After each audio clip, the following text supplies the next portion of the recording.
The Andromeda Strain. The Andromeda Strain is a story about a lethal extraterrestrial bacteria being brought back to Earth by a returning satellite, and how a classified government research team attempts to tease apart how it functions to create a cure. So, what did I like about the book? I like the science of the story. Specifically, I like that the book is unapologetically driven by science. The problem of the story, the Andromeda Strain itself, is introduced to us by Jeremy Stone, an in-universe Nobel Peace Prize recipient, law student, researcher, and all-around big brain type. Stone attended a scientific convention where someone presented the idea that if the Earth were to run into other life in its existence while humans are on it, it would likely be bacteria. And now that we're manning missions to space, we need to consider whether or not we're going to bring something back that could negatively impact Earth and the life on it. Stone took this idea seriously and brought together a think tank to brainstorm ideas. The group then put a plan of action together and pitched it to the US government, who agreed and started working with them to implement the plans and procedures for their project, codenamed Wildfire, where they then built a multi-level subterranean classified research base equipped with atomic bomb for self-sterilization in the event of a leak. The entire premise of Project Wildfire is introduced, worked through, planned, pitched, approved, built, and staffed in-universe before the events of the story ever take place. And it all stemmed from the random scientific conference one of the characters went to. Science literally drove the story. Another thing I really liked in this story is the Project Wildfire research facility. The scope and size and consideration that went into making the facility just scratches an itch I didn't realize I had. Hidden under an agricultural research center in Flat Rock, Nevada, it's described in the book as a multi-layer complex that is conical in shape that widens as you proceed down the structure. Each level has more and more stringent sterilization procedures as you go, with the first level, or the entry point, being non-sterile, but hospital standards of clean. As they descend, process which should take a full 24 hours to get to the bottom. Some of the other sterilization and decontamination procedures were saunas to open the pores, followed by misting decontamination spray, complete submersion with eyes open, ensured by traversing a completely submerged passage from one level to another, multiple rounds of exhaustive physicals and medical and personal history. All this interspersed with mandatory wait times at each new level to ensure the decontamination and sterilization took effect. This all may sound excessive, but the stakes in the universe are high. The Andromeda strain is an airborne extraterrestrial bacteria that is lethal within seconds, causing the blood in the body to almost instantly coagulate, starting from the lungs and traveling to the brain. The level of security, secrecy, and procedure around the base isn't novelty, it's necessity. So that's the stuff I like.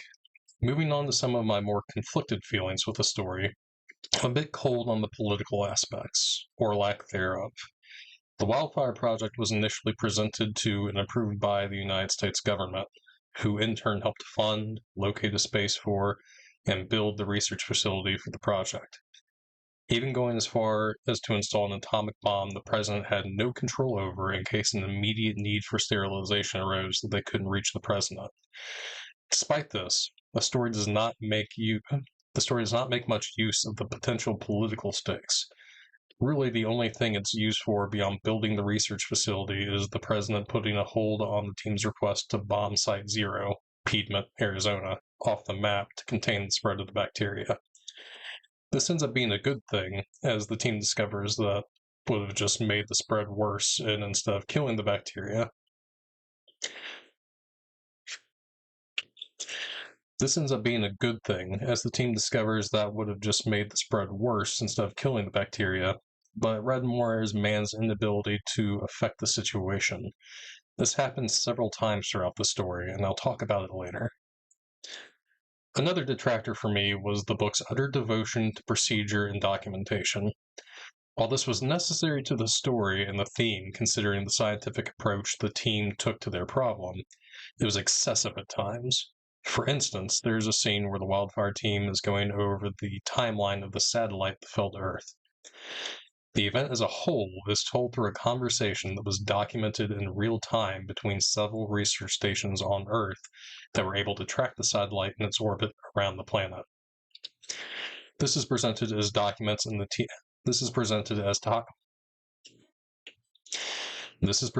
documents the team is reading through, and is some tens of pages into a 100-plus page report. The entire section feels less like giving the reader valuable information and more like displaying the thematic science the story is rife with. It could have been trimmed dramatically and gotten the point across without losing the theme. Another scene takes place as two members of the team are coming into level 1 of the research facility, where a completely automated system does a physical, medical history, and immunization of Mark Hall, one of the characters. The scene takes a painful amount of time, letting the automated system in the room ask questions, read out full lists of potential allergies, ask after medical history, and the like. It is a long, dry, boring read, if I'm being honest, though I will take this example to make one note in the story's defense. This book was published over 50 years ago at this point. Some of these scenes, such as a completely automated physical, some of the scientific research procedures that are implemented, and even the idea of a lethal bacteria from space, were all much newer ideas at the time of publishing. So while some of these points may come across as boring or trite now, 50 years ago it was likely much more exciting and thought-provoking to the average reader with no scientific background. I still found a lot of these scenes boring, but I will acknowledge that some of that may be from age and not material.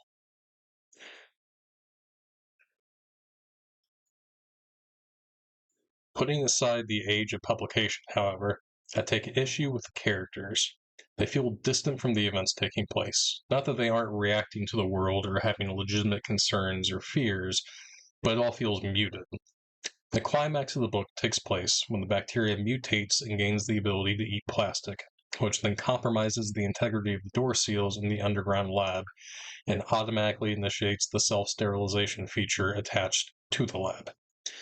This takes place after the team discovers that with the way the bacteria is structured, the energy of an atomic blast would just cause it to rapidly expand instead of destroying it. That is to say, not only are their immediate lives in danger, but potentially the world if they let this bomb go off and supercharge the bacteria's proliferation. So Mark Hall, the quote odd man, unquote, the only one with the key capable of stopping the bomb, has to ascend the lab through an internal maintenance shaft that is filled with robotic guns that shoot darts laced with poison, which will eventually paralyze him and cause death by asphyxiation, to get up to a floor where he can shut the self-destruct protocol off. Even while someone is traversing a maintenance tunnel, being shot at with poison darts on a 3-minute timer to save the world, the characters still feel muted, as if they are doing all this with a specific sense of clinical detachment. These gripes aside, however, the book does two things that I can't forgive.